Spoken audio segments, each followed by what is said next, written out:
Praise the lord. దేవునికి మహిమ కలుగును గాక. ప్రభు నామంలో మీ అందరికీ వందనాలు. అందరు బాగున్నారండి? మీరందరూ బాగున్నారని మేము విశ్వసిస్తున్నాం. ప్రతిదినం మీ కొరకు ప్రార్థన చేస్తున్నాం. ఈ సమయంలో దేవుని వాక్యం వినడానికి మనమందరం మన హృదయాలను సిద్ధపరచుకుందాం. షకీనా మినిస్ట్రీ సంఘ కాపరి పాస్టర్ జి విజయ్ కుమార్ గారు ఈ సమయంలో మనకు వాక్య సందేశాన్ని అందిస్తారు. మనమందరం ప్రార్థనాపూర్వకంగా ఏకీభవించి దేవుని దీవెనలు పొందుదాము.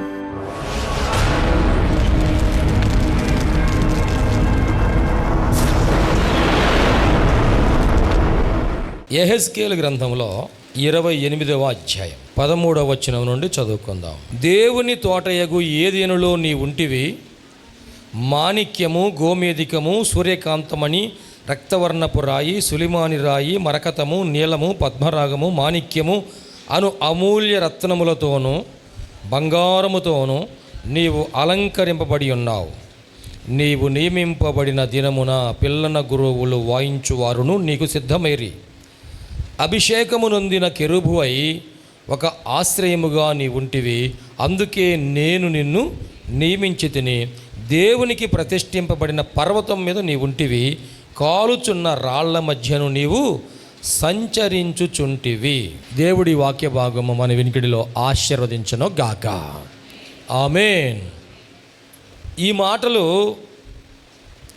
ఎవరు చెబుతున్నారు? ఎవరి గురించి చెబుతున్నారు? మనం ఈ సందర్భం గురించి తెలుసుకోవాలి. ఎవరు చెబుతున్నారు?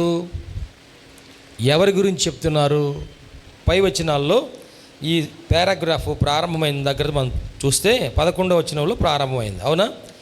11వ వచనంలో మరియు యెహోవా వాక్కు నాకు ప్రత్యక్షమై ఇలాగు సెలవిచ్చెను, నరపుత్రుడా, తూరు రాజును గుర్చి అంగలార్పు వచనమెత్తి ఇలాగు ప్రకటింపము. ప్రభు అయిన యెహోవా సెలవిచ్చింది ఏమనగా, పూర్ణ జ్ఞానమును సంపూర్ణ సౌందర్యమును గల కట్టడమునకు మాదిరివి దేవుని తోట ఏదెనులో నీ ఉంటివి అని అక్కడ పేర్కొనడం జరిగింది. ఓ నరపుత్రుడా, నరపుత్రుడా అని ఎక్కువగా మనము ఎక్కడ చదువుతామంటే యెహెజ్కేలు గ్రంథంలో చదువుతాం. మనుష్య కుమారుడా అని మనం ఎక్కడ చదువుతాము? మనుష్య కుమారుడని 4 సువార్తల్లో యేసు ప్రభు వారి గురించి చదువుతాం. ఇక్కడ దేవుడు యెహోవా వాక్కు నాకు ప్రత్యక్షమై ఏమని చెప్పారంటే, నరపుత్రుడా, నువ్వు తూరు రాజును గూర్చి అంగలార్పు వచనమెత్తి ఇలాగున ప్రకటింపు. ఏ రాజు గురించి అంట? తూరు రాజు. తూరు, సీదోను, ఈ 2 ప్రాంతాలు, తూరు, సీదోను, ఈ 2 ప్రాంతాలు అన్యజనులు నివసించే ప్రాంతాలు. యేసు ప్రభు వారు అయ్యో కపెర్నహూమా, అయ్యో గుంటూరా, అయ్యో బేత్సైదా, ఆ పట్టణాల గురించి మాట్లాడాడు. ఆ పట్టణాల గురించి మీలో జరిగించినటువంటి అద్భుత కార్యాలు, మీ పట్టణాల్లో జరిగిన అద్భుత కార్యాలు ఆ పట్టణాల్లో, ఏ పట్టణాలు? తూరు, సీదోను పట్టణాల్లో జరిగినట్లయితే ఇప్పటికే వారు ఏం చేసేవారంట? మారు మనసు పొంది వారు గోనె పట్ట కట్టుకొని బాప్తీసం పొందేవారు, రక్షణ పొందేవారు. ఓ కపెర్నహూమా, ఓ బెత్సైదా, ఆకాశం మట్టుకు మిమ్మల్ని మీరు హెచ్చించుకొనుచున్నారు. ఆ పట్టణాలు బాగానే దేవుడు ఆశీర్వదించాడు. ఆ పట్టణాల్లో దేవుడు అద్భుత కార్యాలు జరిగించాడు. వారి జీవితాల్లో ఘనమైన కార్యాలు జరిగించాడు, మహిమ కార్యాలు జరిగించాడు. ఆ పట్టణాల్లో దేవుడు వారిని ఎంతగా ఆశీర్వదించారంటే ఉన్నతమైన స్థితికి వారు ఎదిగారు. వారి చేతి పనులు దేవుడు దీవించాడు. యోబు చేతి పనులు దేవుడు దీవించాడు, దీవించలేదా? మనం వింటున్నారా? యోబు యొక్క కుటుంబాన్ని దేవుడు దీవించాడు, దీవించలేదా? యోబుని ఎంతగా ఆశీర్వదించాడు. యోబునకును అతనికి కలిగిన దాని చుట్టూ కూడా దేవుడు ఏం చేశాడండి? కంచి వేశాడు, చుట్టూ కంచి వేశాడు. యోబు కుటుంబాన్ని దేవుడు ఎంతగా దీవించాడు అంటే అతని చేతి పని దీవించాడు కనుక ఆ దేశంలో ఉన్న ప్రజలందరికంటే కూడా ఆయన అత్యధికమైన ధనవంతులుగా దీవించబడ్డాడు. దేవునికి మహిమ కలుగును గాక. ఒక కుటుంబాన్ని దేవుడు దీవిస్తే, ఒక కుటుంబాన్ని వేసి ఆశీర్వదిస్తే ఆ కుటుంబము ఆ చుట్టుప్రక్కల ఉన్న కుటుంబాలన్నిటికంటే కూడా ఉన్నతముగా ఉంటుంది. దేవునికి మహిమ కలుగును గాక. మన కుటుంబాలను ప్రభు అలాగను ఆశీర్వదించను గాక. అబ్రహామును ఆశీర్వదిస్తే ఆ చుట్టుప్రక్కల ఉన్న వారందరికంటే కూడా అబ్రహాం అంత ఉన్నతంగా దీవించబడ్డాడు. దేవునికి మహిమ కలుగును గాక. అబ్రహాం గురించి వారు ఏమన్నారంటే, అయ్యా నీవు మా మధ్యలో మహారాజు వలె ఉన్నావు. యాకోబుని అలాగే అన్నారు, ఇస్సాకుని అలాగే అన్నారు. ఇక్కడ యోబుని గురించి అంటున్నారు, నీవు అందరికంటే గొప్ప ధనవంతుడివి. కారణం ఏంటంటే నీకు దేవుడు కంచి వేశాడు, నీకు కలిగిన దాని చుట్టూ దేవుడు కంచి వేశాడు, నీ చేతి పనిని దేవుడు ఓ బెత్సైదా, ఓ కపెర్నహూమా అని దేవుడు ఆ పట్టణాల గురించి మాట్లాడుతూ ఉన్నాడు. ఆ పట్టణాలు దేవుడు ఆశీర్వదించాడు కనుకనే వారు ఉన్నతంగా ఆశీర్వదించబడ్డారు కదండి. మన గుంటూరులో అన్నిటికంటే ఎత్తైన బిల్డింగ్ ఏది అంటే ఎన్ని అంతస్తులు ఉంది ఏమండి? మన గుంటూరులో అన్ని బిల్డింగ్స్ కంటే ఎత్తైన బిల్డింగ్ అంటే ఎన్ని అంతస్తులు ఉంటుంది? గుంటూరులో పెద్దగా ఉంటుందా, హైదరాబాద్లో పెద్దగా ఉంటుందా? There are 2 beds, Hyderabad and Secunderabad. There are 2 beds in Telangana. 2 బ్యాడ్లు ఉన్నాయి అక్కడ. ఏంది హైదరాబాదు అంటే ఆ 2 పట్టణాలు దేవుడు దీవించలేదా? 2 పట్టణాలను దేవుడు దీవించలేదా? ఉన్నతంగా ఎత్తైన బిల్డింగ్స్ కట్టారు. ఎందుకంటే చిన్నవి సరిపోలా కదండి. కంపెనీలు పెట్టడానికి, ఆఫీసులు పెట్టడానికి, వ్యాపారం చేయడానికి చిన్న చిన్న బిల్డింగ్స్ సరిపోలా. హైదరాబాద్లో ఎక్కువ బిల్డింగ్స్ ఉంటాయా? అమెరికాలో మొన్న ఇటీవల సెప్టెంబర్ 11వ తారీఖున విమానాలు గుద్దుకుని చూసారా? అక్కడ ఎత్తైన బిల్డింగ్స్ ఉన్నాయా కదా? దేవుడు ఆశీర్వదించలేదా? ఆశీర్వదించాడు. ఇక్కడ తూరు సీదోను పేర్లు మనం చూస్తున్నాం. తూరు గురించి, తూరు రాజు గురించి అంటే ఎవరిని పోల్చారు తూరు రాజుతో అంటే లూసిఫర్ని పోల్చడం జరిగింది, సాతాన్ని పోల్చడం జరిగింది. క్లుప్తంగా నేను ముగిస్తాను మళ్ళా. అక్కడ తూరు గురించి దేవుడు ప్రస్తావించినటువంటి సందర్భంలో తూరు రాజు అనగా సైతాన్. ఎవరండి? లూసిఫర్ అంటే సైతాన్, అపవాది. ఆ అపవాదికి దేవుడు ఏమిచ్చాడంటే మొట్టమొదట పూర్ణ జ్ఞానము, సంపూర్ణ సౌందర్యము. పూర్ణ జ్ఞానం, సంపూర్ణమైన సౌందర్యం. ఆ సైతాన్ గురించి దేవుడు ఏమన్నా అంటే, ఓ సైతానా, నీవు ఎంత జ్ఞానము గలవాడు అంటే పూర్ణ జ్ఞానం కలిగిన వాడు, దానియేలు కంటే కూడా నీవు జ్ఞానవంతుడు. దానియేలుకు ఉన్నంత ఆత్మ సంబంధమైన జ్ఞానం బైబిల్ గ్రంథంలో ఎవరికైనా ఉందా? ఏమండి? రాజుగారు కళ వచ్చింది మర్చిపోయాడు. ఎవరు చెబుతున్నారు ఇప్పుడు? మనం కళ చెబితేనే అర్థం కాదు, కానీ కళ మర్చిపోతే కళ కూడా చెబుతున్నాడు, కళకు భావం కూడా చెబుతున్నాడు. సింహాలు కూడా ఎదురుగా కూర్చొని ఏం చేసినాయట? సింహాలు కూడా ఎదురుగా కూర్చొని టామీలాగా ఎట్లాగా మన ఇంట్లో పెంపుడు కుక్కలు అంటే సేవా ఆడుకున్నట్టుగా నోరు తెరుచుకొని తినకుండా అవి నోరు మూసుకొని కూర్చొని అంట. అంటే దానియేలు ఎంత జ్ఞానం కలిగినవాడో, ఎంత భక్తి కలిగినవాడో, ఎంత యథార్థమైన జీవితం కలిగినవాడో, అంతకంటే ఎక్కువ జ్ఞానం కలిగిన వాడు. అటువంటి అనుభవంలో ఉన్నటువంటి సాతాను గురించి ఒక మాట ఏం చెప్పాడంటే, ఇంకొక మాట నేను రాత్రి మీకు జ్ఞాపకం చేయాలనుకున్న మాట 14వ వచనంలో, అభిషేకము నొందిన కెరూబు అయి ఏం పొందాడంట అంటే దేవదూతలకి ఏమిచ్చాడంట దేవుడు? దేవదూతలకు ఏమిచ్చాడండి? దేవదూతల్లో ఎన్ని రకాలు ఉన్నారు? కెరూబులు ఉన్నారు, సెరాపులు ఉన్నారు, దూత గణాలు ఉన్నారు. సెరాపులు అంటే అర్థం ఏంటి? మహాదూతలు. ఎన్ని రెక్కలు ఉన్నాయి వాళ్ళకి? 6 రెక్కలు ఉన్నాయంట. ఎన్ని రెక్కలండి? 6 రెక్కలు. మనకి ఎన్ని రెక్కలు ఉన్నాయి? మనకి రెక్కలు ఉన్నాయి లేవా? తోకలు ఉండకూడదు కానీ రెక్కలు ఉండాలి. దేవునికి మహిమ కలుగును గాక. హల్లెలూయా. తోకలు ఉండేది ఎవరికి? కోతులకి తోకలు ఉంటాయి. సైతానికి అది. సైతాన్ దేనికి సూచన? అది సైతానికి. ఒకవేళ నీ కళ్ళకు కోత వచ్చింది అనుకో, అర్థం ఏంటి? పాము వచ్చింది అనుకో, అర్థం ఏంటి? దున్న వచ్చింది అనుకో, అర్థం ఏంటి? ఇవన్నీ సైతానికి సంబంధించి అపవిత్రమైన జంతువులు. ఇక్కడ సెరాపులు, కెరూబులు దేవుడు అభిషేకించాడంట ఈ కెరూబుని. నీవు అభిషేకించబడిన కెరూబు అయి. మనమందరూ కూడాను ఈ శనివారం ఉపవాస ప్రార్థనలో దేవుని సన్నిధిలో ఎక్కువగా ప్రార్థన చేసే అంశం ఏంటంటే, నీ పరిశుద్ధాత్మ అభిషేకం మాకు దయచే ప్రభు. అంటే దేవదూతలను కూడా దేవుడు ఏం చేశాడంట? అభిషేకించాడు. అభిషేకించలేదా? అభిషేకించాడు. అభిషేకంలో అభిషేకాల గురించి ఈ రోజున కొన్ని మాటలు మనం చదువుకుందామా? అభిషేకము ఒకటేమో దేవదూతల అభిషేకము. ఎవరెవరికి బైబిల్లో దేవుడు అభిషేకించాడో ముందు ఆ విషయాలు తెలుసుకుందాం. రెండవది నిర్గమకాండము 28వ అధ్యాయం మొదటి వచనం చూడండి దయచేసి. మరియు నాకు యాజకత్వము చేయుటకై నీ సహోదరుడైన అహరోనును అతని కుమారులను అనగా అహరోను కుమారుడైన నాదాబును అబిహును ఎలియాజరును ఈతామారును ఇశ్రాయేలులో నుండి నీ ఎద్దుకు పిలిపింపుము. అతనికి అలంకారమును ఘనతయు కలుగునట్లు సహోదరుని అహరోనుకు ప్రతిష్ఠిత వస్త్రములు కొట్టవలెను. అహరోను నాకు యాజకుడగునట్లు నీవు అతనిని ప్రతిష్ఠించుము.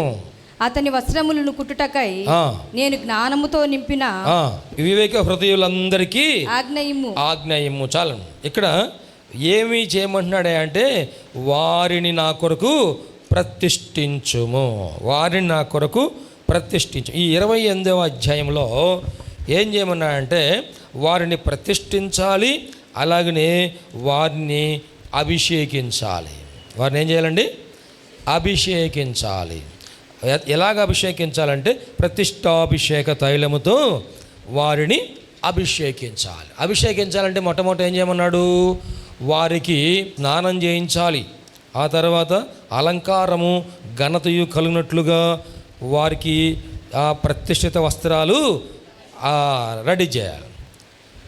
ఆ ప్రతిష్ఠిత వస్త్రాలు ఏం కలుగు చేస్తాయంటండి? ఒకటేమో అలంకారము, రెండవది ఘనత. ఏం రాయబడింది అక్కడ? ఒకటి అలంకారము, రెండవది ఘనత. యాజకులకి ఎటువంటి వస్త్రాలు ఏర్పాటు చేయాలంటే ప్రతిష్ఠిత వస్త్రాలు. ఈ వస్త్రాలు ఆ యాజకునికి ఏం కలుగు చేస్తాయంటే అలంకారం కలుగు చేస్తాయి, రెండవది ఘనతను కలుగు చేస్తాయి. అటువంటి ప్రతిష్ఠిత వస్త్రాలు నీవు సిద్ధపరచాలి. ఇవి ఎవరు సిద్ధపరుస్తారు అంటే నేను ఎవరికైతే జ్ఞాన హృదయము ఇచ్చి ఉన్నానో. ఎవరికి ఇచ్చాడు ఆయన? ప్రత్యక్ష గుడారములో ఉన్న ప్రతి పని చేయటానికి కావలసిన జ్ఞానమును, జ్ఞానాత్మ అభిషేకమును దేవుడు బెసలేలునకును, ఇంకెవరికి ఇచ్చాడు? బెసలేలుతో ప్రక్కనే హూరు, బెసలేలు, హూరు, వారి ఇరువురికి నేను ఈ అభిషేకం ఇచ్చా, ఈ ఆత్మ నింపుదల ఇచ్చా, ఈ జ్ఞానం ఇచ్చా, ఈ ఆలోచన ఇచ్చా, ఈ నేర్పరితనం ఇచ్చా, ఈ తలాంతును దయచేసి. మనందరికీ దేవుడు కొన్ని తలాంతులను దయచేసి ఉన్నాడు. మీరు గ్రహించారో గ్రహించలేదో, నీకు దేవుడు కొన్ని తలాంతులను ఇచ్చి ఉన్నాడు. దేవునికి మహిమ కలుగును గాక. హల్లెలూయా.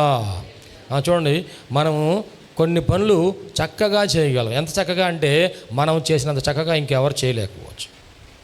కొంతమంది చక్కగా పాటలు పాడగలరు, కొంతమంది చక్కగా ప్రార్థన చేయగలరు, కొంతమంది చక్కగా వాక్యమును బోధించగలరు, మరి కొంతమంది చక్కగా కౌన్సిలింగ్ చేయగలరు. అర్థమైందా? కౌన్సిలింగ్ అంటే అర్థం ఏంటి? వ్యక్తిగతంగా వారితో ఆ సమస్యల గురించి మాట్లాడటము, వాక్యము ద్వారా వారికి సమాధానము, పరిష్కారము తెలియజేయటం. అవునా? కొంతమంది చక్కగా వంట చేయగలుగుతారు కదండి. కొంతమంది వెజిటేరియన్ బాగా చేయగలుగుతారు, కొంతమంది నాన్ వెజిటేరియన్ బాగా చేయగలుగుతారు కదా. కొంతమంది చక్కగా వారికి నైపుణ్యం, కొంతమంది టీ పెడితేనే చాలా చక్కగా పెడతారు, వారికి ఒక తలాంతు దేవుడు ఇచ్చాడు. కొంతమంది ఇల్లు ఉడిస్తే చాలా చక్కగా ఉడుస్తారు, కొంతమంది ఇంటి పని చేస్తే చాలా చక్కగా చేస్తారు, కొంతమంది ఇల్లు అలంకరిస్తే చాలా చక్కగా అలంకరిస్తారు, వారికి దేవుడు తలాంతులు ఇచ్చాడు. కొంతమంది అంటారు మా చిన్నమ్మాయి డెకరేషన్ చేస్తే బాగా చక్కగా చేస్తుందండి అని. పెద్దమ్మాయి చేయలేదంటే పెద్దమ్మాయి ఆమె చేసే పని ఆమె చేసింది. మా అమ్మాయి పెద్దమ్మాయి కనుక పలావ్ వండితే ఇక ఆ రోజు దేశాలని ఖాళీ అయిపోవటమే, గీరుకొని తింటారండి. దేవునికి స్తోత్రం. హల్లెలూయా. ఎవరికి ఇచ్చే తలాంతు దేవుడు వారికి ఇచ్చాడు. మనందరిలో కూడా దేవుడు తలాంతులు ఇచ్చాడు, వాటిని దేవుని కోసం ఉపయోగించాలి. దేవునికి మహిమ కలుగును గాక. హల్లెలూయా. ఈరోజు ఉదయం నుంచి పైన మన డాబా పైన పోస్టులు కంకర పోస్తూ ఉన్నారు. కంకర పోస్తూ ఉంటే అందులో కొంతమంది ఒక్కొక్కరికి ఒక్కొక్క తలాంతు దేవుడు ఇచ్చాడండి. ఆ పైన అక్కడ ఎక్కి నిలబడాలంటే చూస్తుంటేనే భయం వేసింది. ఒక స్లాబ్ మీద ఒక 15-20 అడుగుల ఎత్తులో నిలబడి దాంట్లో కంకర పోస్తాను. దాన్ని ఆ పోస్టు రెడీ చేస్తున్నారు, సిద్ధపరుస్తూ ఉన్నారు. సిద్ధపరిచే వాళ్ళు సిద్ధపరుస్తున్నారు, తీసుకొచ్చే వాళ్ళు తీసుకొస్తున్నారు, పోసేవాళ్ళు పోస్తున్నారు. దేవుడు వారికి ఇచ్చిన ఆలోచన, జ్ఞానం. పోస్ట్ నిలబడాలంటే దానికి ముందు రాడ్ బెండింగ్ చేపెట్టి మన శరీరానికి కనుక, బాడీలో కనుక లోపల ఎముకలు ఉండి ఆ తర్వాత పైన మాంసం పైన కప్పినట్టుగానే ముందు లోపల ఏం పెట్టారు? ఐరన్ పెట్టారు. ఆ ఐరన్ మీద కంకర పోసారు. ఇప్పుడు ఎట్లా తయారైంది? మన బాడీ కంటే గట్టిగా తయారైంది. దేవునికి మహిమ కలుగును గాక. ఇది ఇంజనీర్ గారిని నేను అడిగా, ఎలా టెక్నాలజీ ఎలా తయారు చేశారంటే దేవుడిచ్చిన జ్ఞానం చొప్పున ఈ శరీరాన్ని దేవుడు ఎలా తయారు చేశాడో దానికి ఇలాగనే తయారు చేయాలి. అలాగనే ఈ బిల్డింగ్ కూడాను కన్స్ట్రక్షన్, ఇది మొత్తం ప్లానింగ్, ఇదంతా కూడా తయారు చేస్తాం. ఒక తలాంతు దేవుడు నీకు ఇచ్చాడు. ఈ యాజకునికి దేవుడు ఈ ప్రతిష్ఠిత వస్త్రాలు ధరింపజేయమన్నాడు. ఆ వస్త్రాల ద్వారా ఆయనకి ఏమొస్తుందంటే మొట్టమొదట అలంకారం వస్తుంది, రెండవది ఘనత వస్తుంది. ప్రేమ దేవుని బిడ్డలారా, మనము నూతన వస్త్రాలు ధరిస్తే మనకు ఏముండాలి అంటే చూసిన వాళ్ళు చాలా బాగుంది అనుకోవాలి, కానీ మరీ ఎంత విపరీతంగా ఉందని అనుకోకూడదు కదా. మన అలంకారాలు కానీ, మన వేషధారణ కానీ, మన యొక్క మేకప్లు కానీ, మనకి ఇంకా ఏదైనా సరే మనం చూసినప్పుడు ఏమనుకోవాలంటే వీరు నిజముగా భక్తి కలిగిన వారు, దేవునికి మహిమ కలుగును గాక. వీరు భక్తి కలిగిన వారు. యాజకుడికి అభిషేకము ఇవ్వాలి అన్నాడు దేవుడు. మొట్టమొదటి ఏ అభిషేకము? దేవదూతల అభిషేకం. రెండవది యాజకుని అభిషేకము. మూడవది మొదటి సమూయేలు గ్రంథం 10వ అధ్యాయము 1వ వచనం చూడండి దయచేసి. తైలపు బుడ్డి పట్టుకొని, సమూయేలు తైలపు బుడ్డిని పట్టుకొని సౌలు తల మీద తైలము పోసి అతని ముద్దు పెట్టుకుని యెహోవా నిన్ను అభిషేకించి తన శ్వాసం మీద అధిపతిగా నియమించి ఉన్నాడని చెప్పి ఇలాగున సెలవిచ్చెను. సమూయేలు ప్రవక్త ఎవరిని అభిషేకించాడండి? సౌలు రాజు గారిని అభిషేకించాడు. మొట్టమొదటి ఏమో దేవదూతల అభిషేకము, రెండవది ఏమో యాజకుల అభిషేకము, మూడవది ఏమో రాజుల అభిషేకం. దేవునికి స్తోత్రం చేద్దామా. మూడవది ఏ అభిషేకం అంటే? రాజుల అభిషేకం. అయిపోయిన తర్వాత నేను ఒక 7 చెబుతాను, ఆ తర్వాత మిమ్మల్ని అడుగుతాను. గుర్తుండకపోతే రాసుకోండి, లేకపోతే మైండ్లో పెట్టుకోండి, మీకు కంప్యూటర్ మైండ్ అయితే ఓకేనా. ఈ చెవితో వదిలేస్తే ఉపయోగం ఏమీ లేదు. మొట్టమొదటిది దేవదూతల అభిషేకం, రెండవది యాజకుల అభిషేకం, మూడవది రాజుల అభిషేకం. అప్పటి వరకు ఇశ్రాయేలులకి రాజు లేడు, జాగ్రత్తగా ఉండండి. అప్పటి వరకు ఇశ్రాయేలులకి రాజు లేడు. ఎవరున్నారు? న్యాయాధిపతులు ఉన్నారు. ఐగుప్తు దేశం నుంచి వారిని ఎవరు నడిపించారు? నాయకుడైనటువంటి మోషే నడిపించాడు. ఆ మోషే తర్వాత ఎవరు నడిపించారు? యెహోషువ నడిపించారు. యెహోషువ తర్వాత ఎవరు నడిపించారు? న్యాయాధిపతులు నడిపించారు. న్యాయాధిపతులు పరిపాలన చేయుచున్న కాలంలో, న్యాయాధిపతులు గడిచిపోయిన తర్వాత, చనిపోయిన తర్వాత, ఇప్పుడు వారు సమూయేలు ప్రవక్త దగ్గరకు వచ్చి, చివరి న్యాయాధిపతి సమూయేలు ప్రవక్త, ఆయన దగ్గరకు వచ్చి అన్యని ఏర్పాటు చేయమంటే, అప్పుడు దేవుడిని సన్నిధిలో సమూయేలు ప్రవక్త రాత్రంతా ప్రార్థన చేశాడు. అయ్యా వచ్చు కదా అని సమూయేలు ప్రవక్త ఇశ్రాయేలుని అడిగితే, కాదు మాకు రాజు కావాలి. ఆ రాజుగారి పరిపాలన అలాగ కొనసాగింది.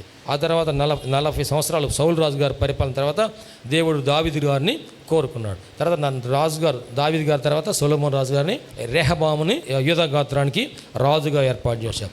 యూదా రాజ్యం ఏర్పడింది, ఇశ్రాయేల్ రాజ్యం ఏర్పడింది. 2 రాజ్యాలకు రాజులు, ఇంచుమించు 19-20 మంది రాజులు ఒక్కొక్క రాజ్యాలను పరిపాలన చేశారు. ఆ తరువాత ఇంకా రాజులు వచ్చేసారు. ఆ తరువాత కాలక్రమంలో జరిగింది ఏంటంటే, రాజు పరిపాలన చేయడం కాదు, ప్రజలు పరిపాలన చేయాలి. అందుకని ఇప్పుడు ఏమొచ్చింది? ప్రజాస్వామ్యం వచ్చింది. ఈ ప్రజాస్వామ్యంలో రాజుని ఎవరు ఎన్నుకుంటున్నారు? ప్రజలే ఎన్నుకుంటున్నారు. అందుకని ఎల్లుండి ఏం పెట్టారు? ఎలక్షన్ పెట్టారు. ఇప్పుడు రాజుగారిని ఏం చేశారంటే అక్కడ అభిషేకం చేశారు. మొట్టమొదటి ఏ రాజుగారిని అభిషేకం చేశారు? సౌలు రాజు గారిని ఇశ్రాయేలు మీద అభిషేకం చేశారు. తైలపు కొమ్ముతో అభిషేకించి, ఎందుకంటే అప్పటికే సౌలు రాజు గారిని దేవుడు తన పరిశుద్ధాత్మతో అభిషేకించాడు. దావీదు గారిని తన పరిశుద్ధాత్మ దేవుడు అభిషేకించలేదా? పరిశుద్ధాత్మతో అభిషేకం. సొలొమోను రాజు గారిని అభిషేకించాడా? సొలొమోను రాజు గారిని కూడా దేవుడు జ్ఞానాత్మతో అభిషేకించాడు. ప్రేమైన దేవుని బిడ్డలు గమనించండి, వారిని సింహాసనాన్ని కూర్చోబెట్టబోయే ముందు రాజుగారిని ఏం చేశారంట? అభిషేకం. ఇది పట్టాభిషేకం అన్నారు. దేవునికి మహిమ కలుగును గాక.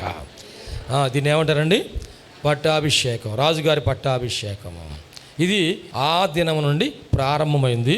ఇప్పుడు కూడా అది కొనసాగుతుంది. అమెరికాలో అధ్యక్షుడిని ఎన్నుకుంటారు, మన ఇండియాలో ప్రధానమంత్రిని ఎన్నుకుంటారు, రాష్ట్రానికేమో ముఖ్యమంత్రులను ఎన్నుకుంటారు.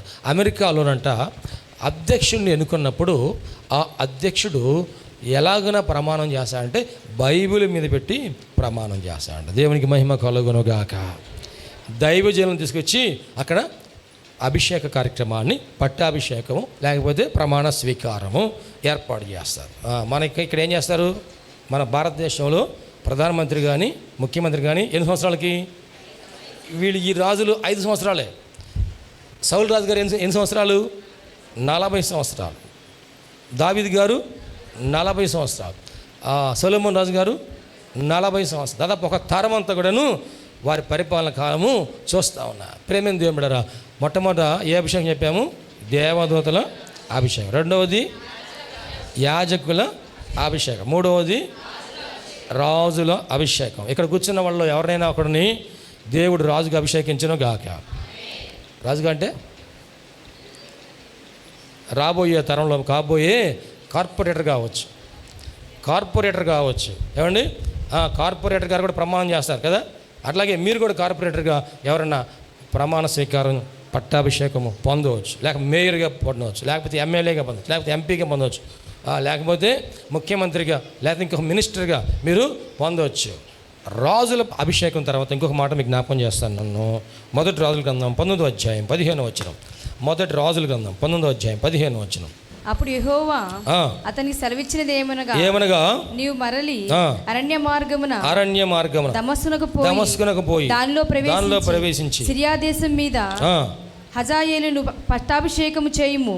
ఇశ్రాయేలు వారి మీద నిమిషి కుమారుడైన యెహూకు పట్టాభిషేకము చేయుము. నీకు మారుగా ప్రవక్త అయ్యుండుటకు అబెల్మెహోలా వాడైన షాపాతు కుమారుడైన ఎలీషాకు అభిషేకము చేయుము. గట్టిగా చెప్పలు కొడుతూ దేవునికి మహిమ చెల్లిద్దామా.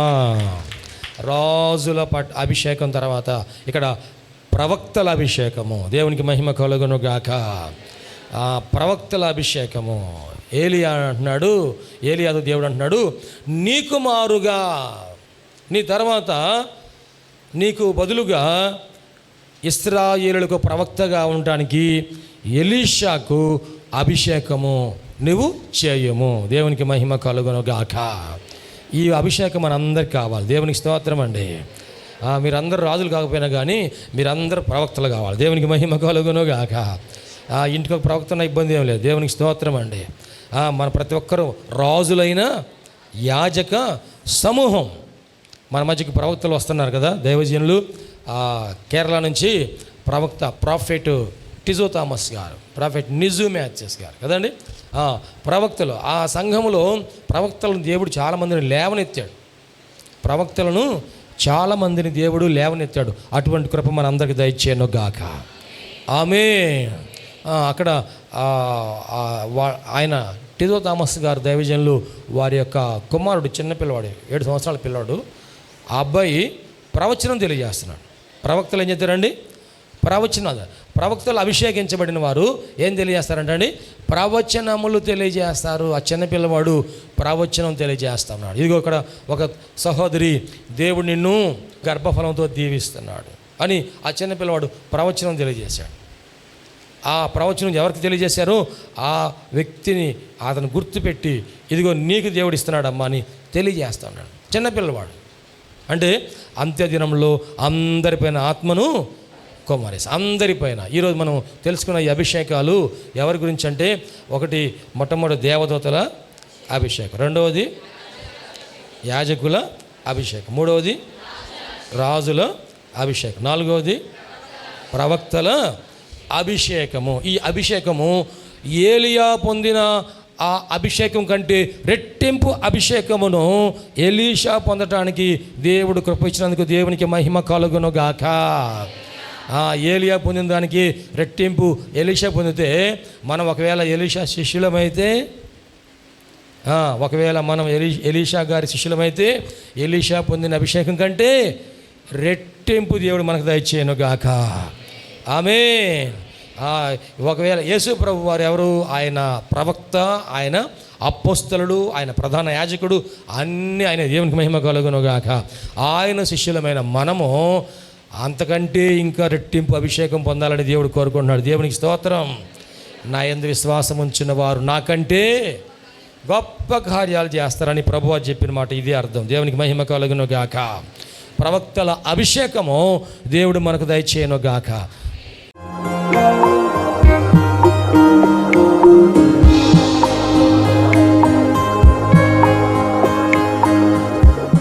ప్రభునందు ప్రియ దేవుని బిడ్డలారా, ఎంతవరకు దేవుని వాక్యం విన్నందులకు ప్రభునామమున వందనాలు తెలియజేస్తున్నాం. మనం అందరం ప్రార్థనలో ఏకీపిద్దాం. తలలు వంచి కనులు మూసుకొని ప్రార్థనలో ఏకీపిద్దామండి. ప్రార్థించుకుందాం. మహోన్నతుడైన దేవ, పరిశుద్ధుడైన మా ప్రభువా, నీ పరిశుద్ధమైన పాదములకు వందనాలు. ఇదిగో నాయనా, ఈ వాక్యము ద్వారా మాతో మీరు మాట్లాడినందుకు వందనాలు ప్రభా. అవును, నువ్వు సజీవుడైన దేవుడు అయ్యా, మాట్లాడే దేవుడవు ప్రభా. ఈ వాక్యం మా హృదయంలో పదిలిపరుచుకుంటూ సహాయం చేయండి. సంపూర్ణమైన మారు మనసు మాకు దయచేయండి. పాప క్షమాపణ అనుభవం మాకు దయచేయండి. రక్షణ ఆనందం మాకు దయచేయండి ప్రభువా. ఈ అనారోగ్యములు, బలహీనతలు, సమస్యలు, శోధనలు, సైతాను ఆటంకాలు అన్నీ కూడా యేసుక్రీస్తు నామములో తొలగించండి నాయన. పరిశుద్ధాత్మ దేవ, మీ కార్యం జరిగించండి అయ్యా. మీరు మాకు తోడుగా ఉండి దీవించండి. మమ్మల్ని, మా కుటుంబం జ్ఞాపకం చేసుకోండి. మా బిడ్డలు మీరు ఆశీర్వదించండి ప్రభువా. మా కుటుంబంలో రక్షణ ఆనందం సంపూర్ణంగా దయచేయండి. ఎటువంటి అవసరాలని మీకు తెలుసునైనా ప్రతి అవసరతలో కూడా మాకు సహాయం దయచేయండి.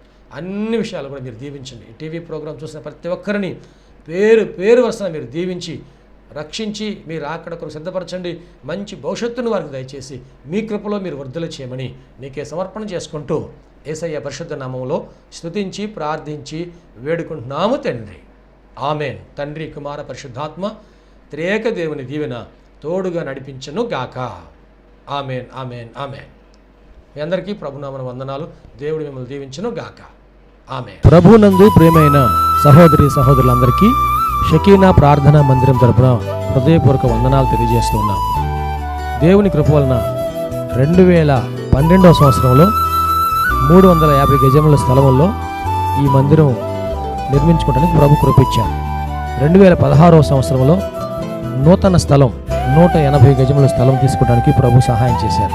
ఈ సమయంలో ఈ స్థలం అంతట్లో కూడాను మందిరం నిర్మించుకోవడానికి ప్రభు ఏర్పాటు చేసి ఉన్నారు కనుక ఈ మందిర నిర్మాణం, పాత మందిరం తీసివేసి నూతన మందిర నిర్మాణం కార్యక్రమం ప్రారంభించబడింది.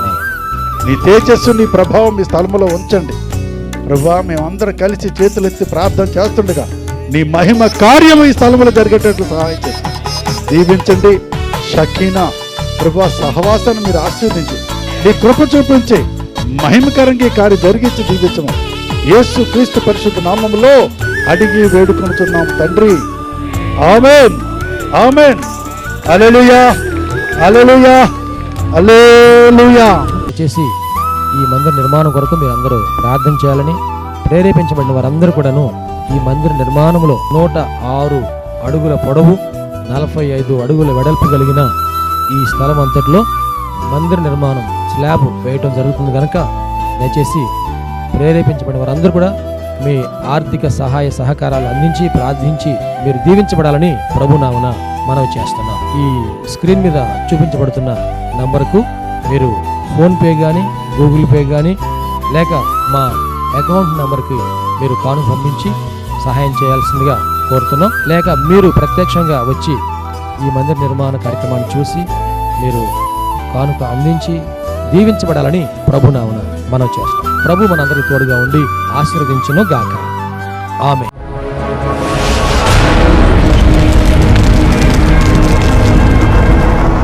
ప్రభునందు ప్రియమైన సహోదరి సహోదరులారా, షకీనా ప్రార్థనా మందిరము దేవుని కృప వలన 2012వ సంవత్సరము మే నెల 1వ తారీఖున ప్రతిష్ఠ చేయబడి దేవుని పరిచర్లో అనేక మందికి దీవెనకరంగా ఉండడానికి ప్రభు కృప ఇచ్చున్నారు. దేవుడు ఆ మందిరము నిండిపోనట్లుగా అనేక మందిని ప్రభు నడిపించున్నారు. మందిరము సరిపోకపోవడం వలన మందిరం ప్రక్కనే ఉన్న ఖాళీ స్థలము కొనడం జరిగింది. 180 గజాల ఈ స్థలము తీసుకోవడానికి ప్రభు కృపను గ్రహించి ఆశీర్వదించారు. ఈ స్థలము భారీ వ్యయంతో కూడుకుంది కనుక ఈ స్థలమునకు కావలసినటువంటి మరి అవసరతలు చాలా ఉన్నాయి. దయచేసి ప్రభు మీ హృదయంలో ప్రేరేపించిన ప్రకారముగా మీరు మీ కానుకలు, అర్పణలు, మీ ఆర్థిక సహాయ సహకారాలు అందించి ఈ పరిచర్యలో మీరు పాలుపంపులు కలిగి దేవుని యొక్క దీవెన పొందవలసిందిగా ప్రభు నామమున మనవి చేస్తూ ఉన్నాం. మీ కానుకలు, మీ అర్పణలు మా యొక్క బ్యాంక్ అకౌంట్ నెంబర్కు పంపించాలనుకున్నవారు బ్యాంక్ అకౌంట్ నెంబర్ పంపించండి. వ్యక్తిగతంగా మమ్మల్ని కలిసి మీరు ఇవ్వాలనుకున్నవారు వ్యక్తిగతంగా కలిసి మీరు ఇచ్చి దీవెనలు పొందాలని ప్రభు నామమున మనవి చేస్తూ ఉన్నాం. ఈ దేవుని కార్యంలో మీరు పాలు పంపులు కలిగి ఉండడానికి ఇష్టపడుతున్నందుకు ప్రభునామమున వందనాలు తెలియజేస్తూ దేవుడు మిమ్మల్ని అందరినీ ఆశీర్వదించును గాక. అందరికీ వందనాలండి.